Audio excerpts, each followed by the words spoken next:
What if Anthony Phillips had stayed with Genesis? What do you think would have happened? It's more fan questions. I'm John Beaudin from Rock History Music. I love these fan questions because you come up with questions that I wouldn't have asked. And I have to admit, sometimes you come up with questions that I wouldn't ask because I've asked that question too many times. But that doesn't mean you heard the answer from our channel or any other channel. Fans want answers? We'll be there for you. And keep looking in the community tab. Just before we interview someone, we'll ask you to ask questions as well. We want you to be involved. In this one, what if he stayed with Genesis? When I talked to Bernie Ledden of the Eagles, he's been long gone now, but I asked him a silly question, someone asked me to ask him, what do you think Hotel California would have sounded like if you were still in the band? And he said, interesting, and you might not be surprised by this either. He said, well, that's a cute question. I'll ask you that. And Carlos asked, if you were still in the band, would you envision Genesis going pop rock? But that was not your bag at all. Would you have even stayed? It's impossible to say, isn't it? Really, I think I think the market was what drove a lot of that, wasn't it? We talked about this earlier. You know, you couldn't go on doing these sort of 7, 8, 10-minute epics. I mean, Pete's stuff became a lot simpler, didn't it? I mean, you know, he wasn't doing incredibly long.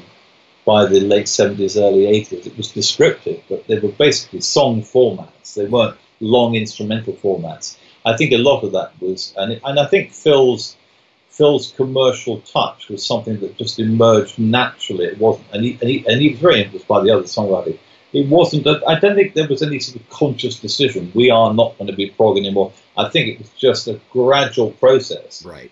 And having to sort of really, in a way, tailor your writing slightly to the prevailing order of the hour. I mean, they have definitely a very strong following of their own, but I mean, it became absolutely massive in the US when they became more AOR, didn't they? Album orientated, you know, with the invisible touch and stuff like that. I think it was an organic process. It's impossible to say. I mean, you know, I'm sure if I was in the group, I would probably have just gone along with that natural development.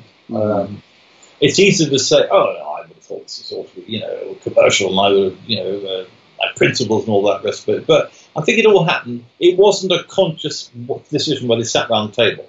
In that case, maybe I might have left. But I think because it was just an inexorable process, dictated to by unfortunately, by the way the music business went.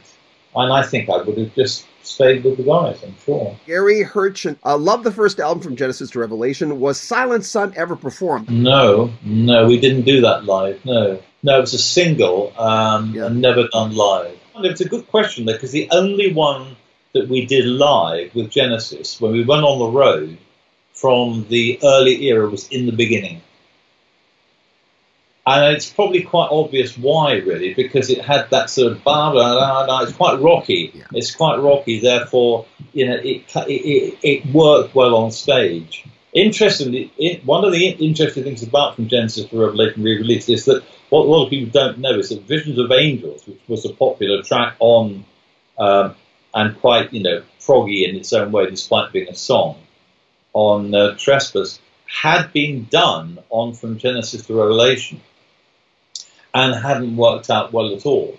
It was supposed to be one of the sort of flagship tracks off the album, but we managed to cock it up so badly that actually it was bad enough to be left off, which means it must be pretty dodgy.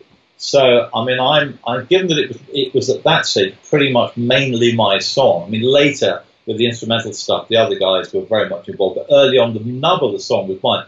I'm pretty nervous about that first version because I don't go along with the you should have it for historical interest. If guys have got a great feeling towards a song and then you play them some duff version of it, I mean, it's, you know, it's like the Mona Lisa saying this was a sketch and it looks rubbish. Yeah, I didn't need to see that. I didn't need to hear that. I don't want to see that. Yeah. No, so okay. We'll see. More from Anthony Phillips. One more clip coming up next week. Make sure you comment on our video, subscribe to our channel, and share our videos.